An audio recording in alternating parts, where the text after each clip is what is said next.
이제 압살롬이 예루살렘 성을 점령했죠. 다윗은 예루살렘 성을 비웠고 압살롬은 예루살렘의 점령군으로 들어왔고, 그래서 예루살렘의 주인이 바뀌었습니다. 실제로는 다윗이 왕이지만 예루살렘에서는 이제 압살롬이 왕입니다. 그렇게 점령하러 들어올 때 특별히 누구랑 같이 들어오는지 많은 군사들이 같이 들어왔을 텐데, 그런데 중요하게 언급되는 사람 한 명이 있죠. 15절을 보시면 압살롬과 모든 이스라엘 백성들이 예루살렘에 이르고, 그 다음 뭐라 그랬냐면 아히도벨도 그와 함께 이른지라. 압살롬이 반역하는 데 있어서는 아히도벨이 가장 큰 역할을 합니다. 아히도벨은 다윗의 모사였으니까요. 다윗의 모든 것을 다 가르쳐 주었던 그런 인물이었습니다. 그런 사람이 배반했으니 다윗이 이길 수가 없습니다. 실제로 아히도벨의 말만 따랐으면 다윗도 무사하지 못했을 겁니다. 그런데 아히도벨이 같이 입성하게 되죠. 더 이상은 방법이 없어 보입니다. 다윗이 이길 수 있는 가능성이 없습니다.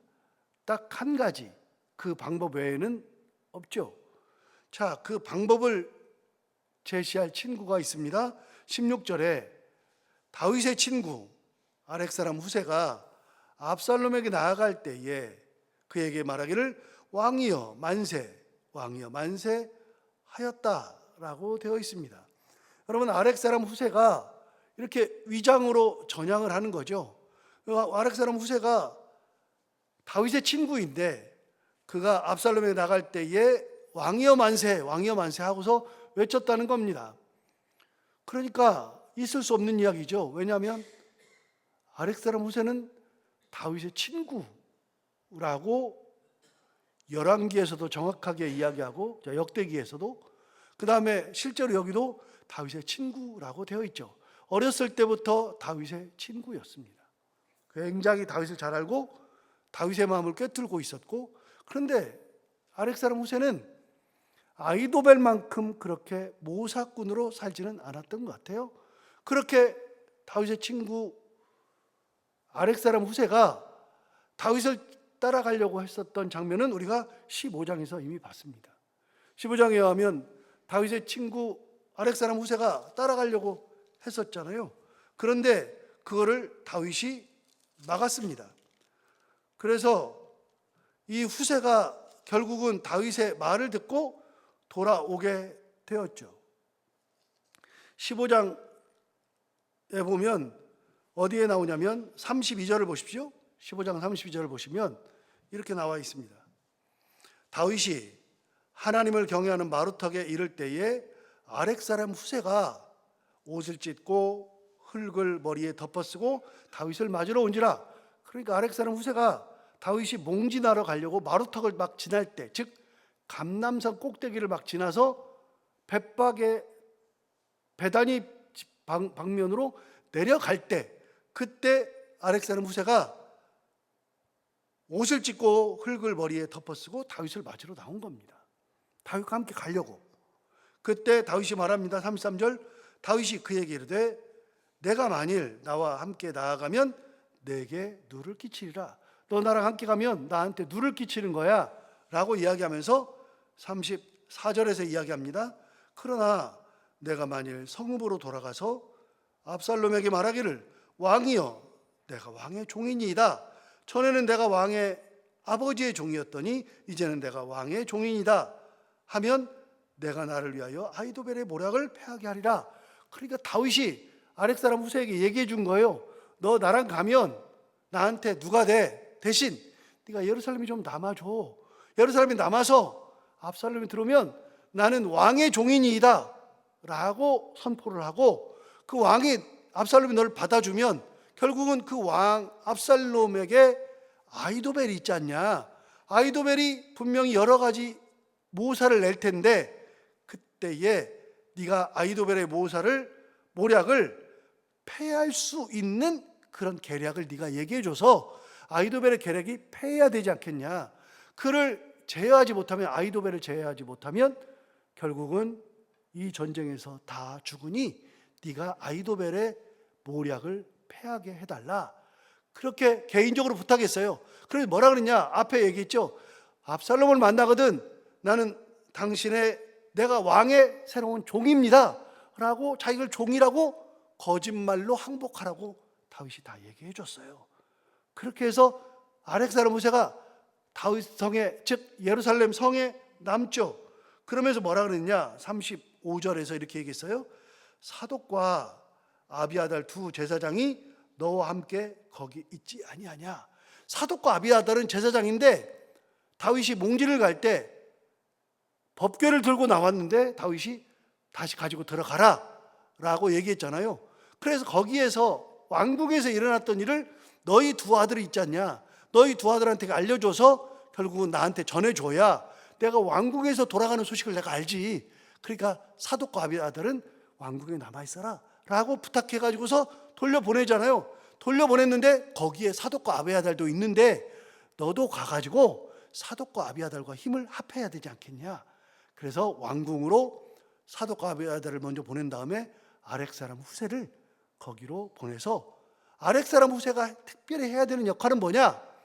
아이도벨의 모략을 패하게 만들어야 된다. 이거를 다윗이 얘기해 줬어요. 자, 이렇게 하고 본문으로 돌아보면 16절을 보세요. 16절에 다윗의 친구 아렉 사람 후세가 압살롬에게 나아갈 때에 그에게 말하기를 왕이여 만세, 왕이여 만세 한 겁니다. 그러니까 이거는 다윗이 이미 얘기해 준 거잖아요. 그러니까 가가지고 왕이여 만세, 만세 그러니까 압살롬이 보니까 웃기거든요. 뭐가 웃길까요? 여러분 17절 보면 물어봐요. 그래서 압살롬이 물어봐요. 압살롬이 후세에게 이르되 이것이 네가 친구를 후대하는 것이냐? 내가 어찌하여 내 친구와 함께 가지 아니하였느냐? 라고 물어보잖아요. 야, 너 친구한테 이렇게 잘해주는 거 아니잖아. 너 친구 배반하는 거잖아.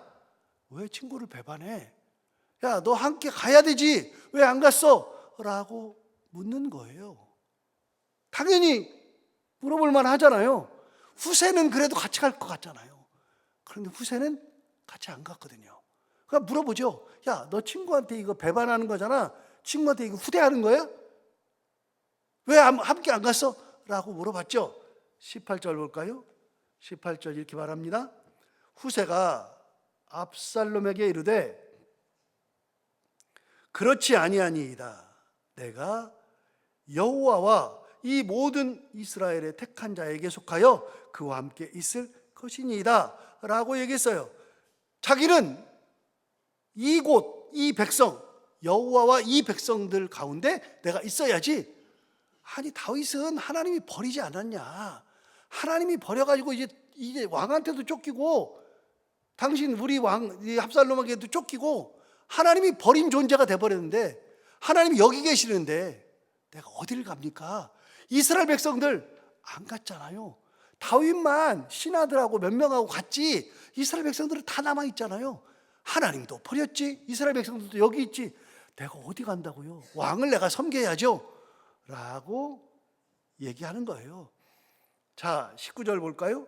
또 내가 이제 누구를 섬기리까? 그의 아들이 아니니까 내가 전에 왕의 아버지를 섬긴 것 같이 왕을 섬기리이다. 아렉 사람 후세가 가머니설로 얘기한 거예요. 내가 이제 누구를 섬깁니까? 아니 하나님도 버렸어요. 당신 아버지 하나님 버렸잖아요. 당신 아버지 이스라엘 백성들도 안 따라가고 여기 다 있잖아요. 그런데 내가 어딜 가요? 내가 이제 섬길 사람은 새로 난 당신입니다. 내가 옛날에는 당신의 아버지 다윗을 진짜 열심으로 섬긴 것 같이 이제는 내가 당신을 잘 섬기겠습니다 라고 얘기해요. 그러니까 받아줘요. 여러분, 다윗이 아렉 사람 후세를 남겨놨어요. 남기는데 여러분 아까 우리가 봤잖아요. 15장 32절부터 봤잖아요. 그때 다윗이 마루턱을 지나려고 할 때 아렉 사람 후세가 옷을 찢고 뭐 흙을 뒤집어 쓰고 같이 가려고 나왔어요. 그때 다윗이 얘기해 주잖아요. 남아있어라 얘기했죠. 그런데요, 다시 한번 가볼까요? 15장 32절 15장 32절 다시 한번 읽어볼게요. 다윗이 하나님을 경배하는 마루터기에 이를 때 아렉사람 후세가 옷을 찢고 흙을 머리에 덮어쓰고 다윗을 맞으러 왔어요. 같이 가려고. 그랬더니 다윗이 33절 다윗이 그에게 이르되 네가 만일 나와 함께 나아가면 내게 누를 끼치리라. 그러나 내가 만일 성읍으로 돌아가서 압살롬에게 말하기를 왕이여 내가 왕의 종이니이다. 전에는 내가 왕의 아버지의 종이었더니 이제는 내가 왕의 종이니이다 하면 네가 나를 위하여 그 다음 뭐라 그래요? 아히도벨의 모략을 패하게 하리라. 그런데요, 이 말을 하기 전에 31절 가보세요. 후세를 만나기 바로 직전에, 후세를 만나기 바로 직전 31절에 다윗의 기도가 나온다고요. 31절에 이렇게 말합니다. 어떤 사람이 다윗에게 알리되 압살롬과 함께 모반한 자들 가운데 아히도벨이 있나이다. 여러분, 아히도벨이 누군지를 다윗은 잘 알아요. 그러니까 아히도벨이 있는 걸 딱 듣는 순간에 이 전쟁 끝났다, 안 된다. 아히도벨이 무슨 이야기를 할 텐데 그 모략을 누군가가 패하게 하지 않으면 큰일 난다는 걸 직감으로 알았어요. 그래서 하반절에 31절 하반절 보세요. 있나이다 하니 다윗이 이르되 기도해요. 뭐라고 기도했어요? 여호와여 원하옵건대 아히도벨의 모략을 어리석게 하옵소서. 다윗이 기도했다고요. 무슨 기도예요? 다윗이 다른 기도는 안 하는데요, 다윗이 도망가면서 다른 기도는 안 하는데 이 기도는 했어요. 어떤 기도요? 아히도벨의 여호와 원하옵건대 아히도벨의 모략을 어리석게 하옵소서. 가장 중요한 게 아히도벨이에요. 아히도벨이 내는 그 모사에 의해서 모든 게 결정돼요. 아히도벨의 그 모사를 패하게 해야 되거든요. 그걸 없애버려야 되는데 없앨 수 있는 방법이 없잖아요. 여러분, 방법이 없어요. 우리도 어떤 거 하다 보면 방법이 없잖아요. 여러분, 방법이 없을 때 뭐예요? 방법이 없을 때 기도하는 거예요. 다윗이 지금 아히도벨의 모략을 패하게 할 수 있는 방법이 아예 없을 때 기도하는 거예요. 누가 그랬어요? 에스더가 이렇게 했잖아요. 에스더 삼촌인 모르드게가 하만과의 관계에서 하만에게 절하지 않았다 그래가지고 하만이 모르드게를 죽이려고 하다가 가만히 보니까 모르드게가 유대인이거든요. 그러니까 하만 너만 죽일 게 아니라 유대인을 다 죽여야 돼, 씨를 말리고 다 죽여야 되겠다라고 결심을 하고 나서 그 다음에 언제 죽일까 하다가 제비를 뽑는다고요. 제비를 딱 뽑아가지고 뽑힌 날이 12월 16일 뽑았어요. 그날 뽑은 날이 언제냐? 1월 16일. 딱 11개월 있다가 모든 유대인들을 싹 다 죽이려고 했어요. 그래서 뽑았다는 것이 부르라 그랬잖아요. 부르. 뽑았다는 것이 부르인데 날짜를 뽑았어요. 그래서 부르예요, 부르.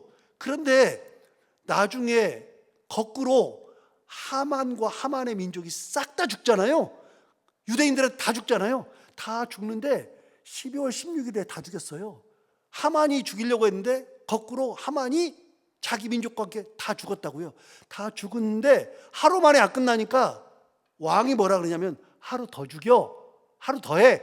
그래가지고 12월 17일 날 하루 더 죽인다고. 그래서 제비를 뽑을 때 부르인데 그게 히브리어의 복수형이 되면 임이 돼요. 임. 우리는 복수가 뭐예요? 들이잖아요. 들이잖아요. 그래서 들이 붙으면 복수 형태가 되잖아요. 물건 들, 만년필 들이 붙으면 복수가 되는데 히브리어는 임이 붙으면 복수예요. 부르에서 임이 붙으니까 불임이 되는 거예요. 불임. 그래서 에스더서에 불임절이 나오잖아요. 불임이라는 게 나오잖아요. 그 제비를 뽑았는데 제비 뽑는 게 부르인데 이틀을 했기 때문에 불임이 되는 거잖아요. 여러분, 그게 어떤 사건이에요? 모르드게가 하만이 다 죽인다는 것을 듣고 나서 큰일 났거든요. 그래서 에스더 찾아가잖아요. 에스더 찾아가가지고서 이런 일이 있다. 그러니까 너는 왕에게 가서 이런 얘기를 전해서 우리를 살려야 되지 않겠느냐? 네가 왕비가 된 것은 이 날을 위함인지 어떻게 아느냐? 그랬더니 에스더가 뭐라 그래요? 그러면 방법이 없잖아요. 내가 왕께 나가면 부르지도 않는데 내가 나가면 나 죽는데, 어차피 죽는데 내가 왕께 나아가는데 죽으면 죽으리다 하면서 뭐라 그래요? 모든 유대인들은 지금부터 사흘간 금식하며 기도하소서. 나도 금식하며 기도하고 내 여종들도 금식하며 기도하고 사흘 동안 기도하고 그렇게 왕에게 나아가는데 왕이 나를 죽이면 죽으리다 하고서 사흘 동안 기도하잖아요. 여러분, 뭔 대책이 있어요? 에스더가 왕한테 나가면 그냥 죽임 당하는데 뭔 대책이 있어요? 왕이 이게 말도 못하는데 무슨 대책이 있어요? 왕이 혹시라도 전달을 해요. 하만이 이렇게 해서 다 죽이려고 그럽니다. 전달하면 왕이 다 죽일 거라고요. 너 왜 모함해? 아니면 하만이 맞는 말 했네. 왜 하만한테 왜 절을 안 해? 왜 최고로 높은 사람한테 왜 절을 안 해? 당연히 절해야지. 그럴 수 있어요. 대책 없잖아요. 대책 없을 때 뭐 한다고요? 기도한다고요. 기도는 모든 걸 뒤집어요. 기도는 뒤집어요. 대책 없을 때 기도하면 하나님이 대책을 내시는 거예요. 내가 내는 게 아니고 하나님이 대책을 내시는 거예요. 여러분, 기도는 뒤집는다 그랬잖아요. 야곱이 그랬잖아요. 야곱이 뭔 대책이 있어요? 형 만나는데 해봐도 안 되는데 자기가 가지고 있는 재산 보내도 안 돼.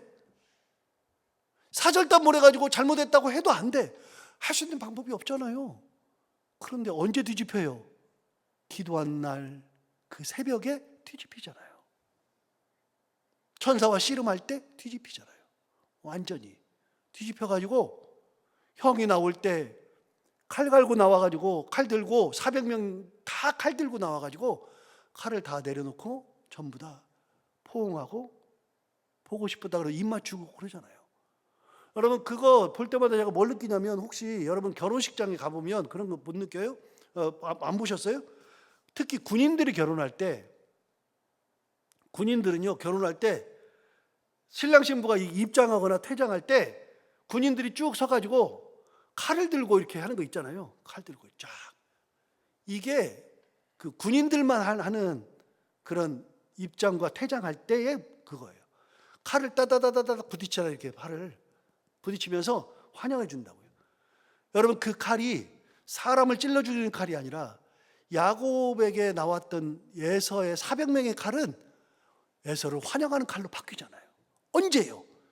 기도하고 난 다음에. 대책이 뭐 있어요? 여러분, 대책이 없는데, 대책 없을 때 할 수 있는 건 딱 하나 있어요. 하나님 앞에 기도하면 돼요. 느헤미야가 그랬잖아요. 느헤미야도 뭔 대책이 있어요? 4개월을 기도했다고요. 느헤미야는 4개월. 성경에 나오잖아요. 기슬루월부터 시작해서 니산월까지 했어요. 9월부터 1월까지 했어요. 무려 4개월을 금식하면서 기도했어요. 그런데 기도할 때 아무것도 일어나지 않아요. 4개월 동안. 그런데 4개월이 지난 어느 날 왕이 딱 갑자기 보니까 너 왜 얼굴이 그렇게 안 좋아? 너 혹시 무슨 일 있지? 부터 시작해서 이야기가 되는 거예요. 한 번도 느헤미야는 말을 해본 적이 없어요. 그런데 어느 날 왕이 그걸 안색을 보면서부터 얘기가 시작돼요. 그리고 나서 다 해주잖아요. 전부 다 해주잖아요. 그래서 느헤미야가 술 맡은 관원을 내려놓고 예루살렘에 와가지고 예루살렘에서 성벽을 쌓잖아요. 여러분, 대책이 뭐 있어요? 대책이 없잖아요. 없는데 중요한 게 있어요. 아무 대책 없어도 하나님 앞에 기도하는 것은 할 수 있어요. 하면 뒤집어져요. 아히도벨이 함께 있습니다 라고 얘기했을 때 딱 알았어요. 아, 큰일 났다. 안 된다. 그런데 그걸 듣는 순간에 아무것도 안 했어요. 자, 다시 보세요. 아까 봤던 15장 31절 다시 보세요. 다시 보시면 이렇게 말했어요. 어떤 사람이 다윗에게 알리되 압살롬과 함께 무반한 자들 가운데 아히도벨이 있나이다 하니 다윗이 화를 내더라? 다윗이 아히도벨을 죽이려고 하더라? 다윗이 어떡할까 궁리하더라? 그게 아니고요. 그 말을 듣자마자 뭐 했느냐? 다윗이 이르되 여호와여 원하옵건대 아히도벨의 모략을 어리석게 하옵소서. 이 기도했다고요. 그런데 그 기도가 끝나자마자 누가 찾아왔어요? 32절. 아렉 사람 후세가 찾아왔어요. 15장 32절에 그 기도가 끝났는데 아렉 사람 후세가 옷을 찢고 머리에다가 흙을 뒤집어 쓰고 다윗을 맞으러 온 거예요. 딱 보는 순간에 다윗은 답을 찾았어요. 기도가 끝나자마자 다윗은 답을 찾았어요. 어떤 답을 찾았어요? 후세는 가능하다. 후세로 하여금 가능할 수 있다. 후세는 충분히 아히도벨의 모략을 패하게 할 수 있다. 그래서 얘기하는 거예요. 여러분 34절에 얘기하잖아요. 34절에 후세한테 얘기하잖아요. 34절 하반절. 이제는 내가 왕의 종이다 하면 네가 나를 위하여 아히도벨의 모략을 패하게 하리라. 이미 아히도벨의 모략을 패하게 하라고 어리석게 해달라고 기도했는데 기도하자마자 하나님께서 보낸 사람이 누구예요? 후세라니까요. 후세. 하나님의 응답은요 즉각적 응답이 있어요. 즉각적 응답. 기도하자마자 하나님께서 급하니까 후세를 딱 보내잖아요. 그 후세가 남아요. 그리고 아히도벨과 싸운다고요. 말도 안 되는 걸로 싸워요. 그런데 아히도벨이 져요.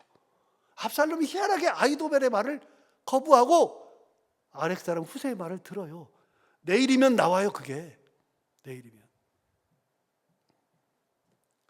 그래서 이 후세가 압살롬을 맞이하는 장면은 굉장히 의미가 있는 거예요. 가서 거짓말로 하잖아요. 거짓말. 이미 다윗 얘기를 듣고 가서 해요. 이 모든 과정은 다윗의 기도부터 시작한다. 기도부터.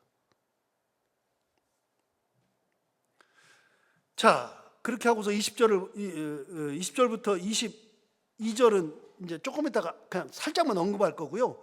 23절 보세요. 23절을 보시면 이렇게 말했어요. 그때에 아히도벨이 베푸는 계략은 얼마나 대단하냐. 아히도벨이 베푸는 계략은 사람이 하나님께 물어서 받은 말씀과 같은 거예요.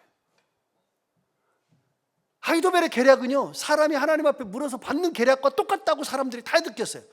너무나도 계략이 뛰어나니까. 지금까지 다윗이 그랬어요.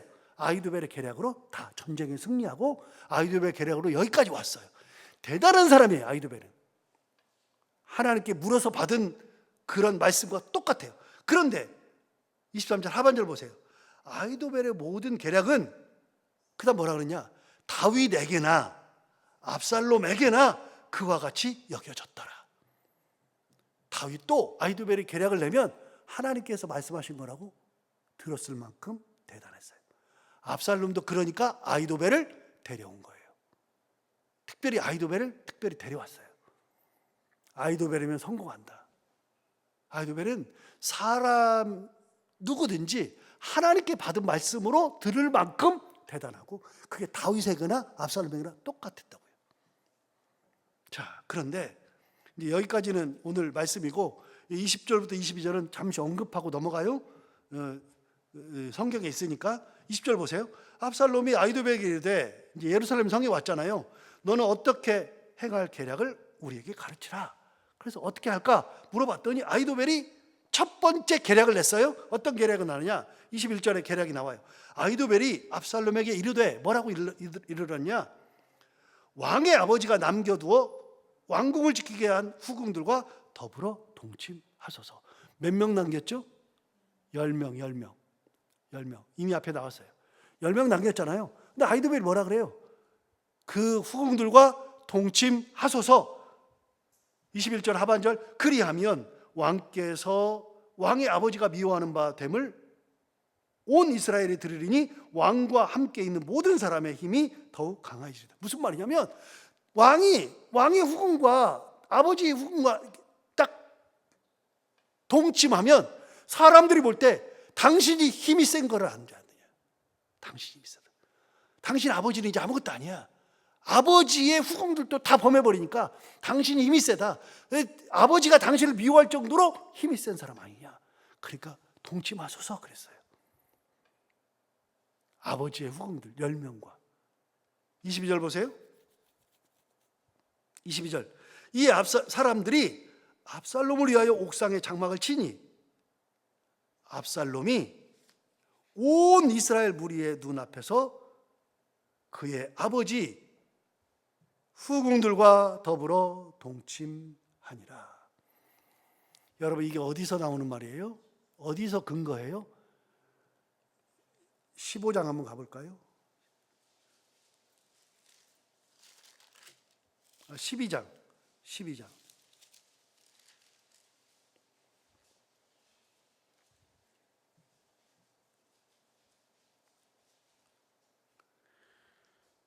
12장에 11장에서 다윗이 밧세바를 범하잖아요. 범했는데 12장에 보면 1절 보세요. 1절 위에 나단의 책망과 다윗의 회개. 그래서 나단이 찾아와 가지고 당신 악한 사람이다, 당신 범죄했다, 그 얘기를 해준 거예요. 그 얘기를 해주니까 다윗이 드디어 자기가 잘못한 걸 알아요. 아는데 그때 하나님께서 다윗에게 하셨던 말씀들 중에 여러 말씀이 있었어요. 자, 뭐라고 말씀하시느냐? 10절을 보세요. 12장 10절. 이제 내가 나를 업신여기고 할 사람 우리아의 아내를 빼앗아 내 아내로 삼았은즉, 그다음 뭐라 그러냐? 칼이 내 집에서 영원토록 떠나지 아니하리라. 그래서 칼이 난무예요. 아들의 칼이. 그 전에 암논을 압살롬이 칼로 죽여버리죠. 압살롬이 칼을 들고 아버지를 쫓아다니죠. 칼이 난무예요. 하나님의 말씀대로 돼요. 두 번째 11절 보세요. 여호와께서 또 이와 같이 이르시기를, 보라 내가 너와 내 집에 재앙을 일으키고, 그 다음 보세요. 내가 내 눈앞에서 내 아내를 빼앗아 내 이웃들에게 주리니 그 사람들이 내 아내들과 더불어 백주에 동침하리라. 하나님 주신 말씀이에요. 이미 하나님께서 밧세바를 범한 것 때문에, 우리아의 아내를 뺏은 것 때문에 네 아내가 백주에 동침하게 되는 일이 벌어질 것이다 라고 얘기하는 그대로 되잖아요. 그대로 하나님 말씀대로. 왜 10명을 남겨뒀는지는 정확하게 모르지만 남겨둬 가지고서 하나님의 말씀이 그대로 이루어지죠. 그런 놀라운 일들이 벌어져요. 다 계속 말씀드리지만 밧세바 범하는 사건이 다 원인이에요. 전부 다. 몇 년 됐어요? 그렇게 된 지 최소 11년이 지났어요. 11년도 훨씬 더 지났어요. 어찌됐든지 간에 하나님 앞에 죄를 지으면 이런 벌을 받는 것은 사실인데, 다윗이 대책 없었을 때 하나님 앞에 기도하면서 하나님의 은혜를 간구했을 때 하나님께서 역사하셨던 것. 그래서 대책이 있어서 기도하는 게 아니라 대책 없을 때, 아무것도 할 수 없을 때 할 수 있는 것 딱 하나, 기도할 수 있다는 거 기억하면서 우리는 하나님 붙들고 끝까지 기도하며 살아가는 인생 될 수 있기를 바랍니다. 기도하겠습니다. 하나님 아버지, 오늘도 귀한 말씀 우리를 깨우쳐서 감사합니다. 아렉 사람 후세가 왜 여기에 있어야 하는지 사실은 15장을 읽어볼 때 그때 이미 다윗이 하나님 앞에, 하나님 아버지여 아히도벨의 모략을 어리석게 하옵소서 기도하자마자 아렉 사람 후세가 등장하고, 아렉 사람 후세를 보자마자 네가 나를 위하여 아히도벨의 모략을 패하게 하리라 직감했던 것처럼, 하나님 앞에 대책 없을 때 기도했던 다윗, 그러면서 하나님께서 응답하시는 것처럼 하나님 아버지, 우리가 끝까지 하나님을 붙들고 하나님 말씀 붙들고 하나님 앞에 기도하며 살아가는 인생들이 다 되게 하여 주옵소서. 어떤 때는 해답이 없을 때가 참 많습니다. 어떻게 해야 될지를 잘 모를 때가 있습니다. 뭘 어떻게 결정해야 될지도 모를 때가 있습니다. 그럴 때 하나님 앞 붙들고 기도하는 성도들, 기도하는 것을 다 들응답해 주시고 하나님께서 가장 좋은 길로 인도하시는 놀라운 은혜의 길을 살아갈 수 있는 저희들 모두가 다 되게 하여 주옵소서. 하나님 아버지, 오늘 하루 동안에도 이 말씀을 기억하며 살게 하여 주옵시고 이 말씀이 우리 가운데 힘이 되기를 원하며, 오늘도 사랑하는 주의 권속들, 비가 오는 가운데에도 말씀 듣고 기도하기 위해서 이 자리까지 나왔사오니 우리의 헌신과 우리의 마음을 받아주시고 우리 발걸음을 복되게 하시기 원하며, 오늘도 기도할 때 하나님 다 들응답해 주시는 놀라운 은혜 시간이 되게 하여 주옵소서. 하나님 아버지, 오늘도 하루를 살아갈 때 우리 가운데 힘주셔서 해야 되는 것들을 기쁨으로 잘 감당하고 만나는 분들과 함께 웃고 행복한 하루가 되게 하여 주옵소서. 감사하며 예수님 이름으로 기도하옵나이다.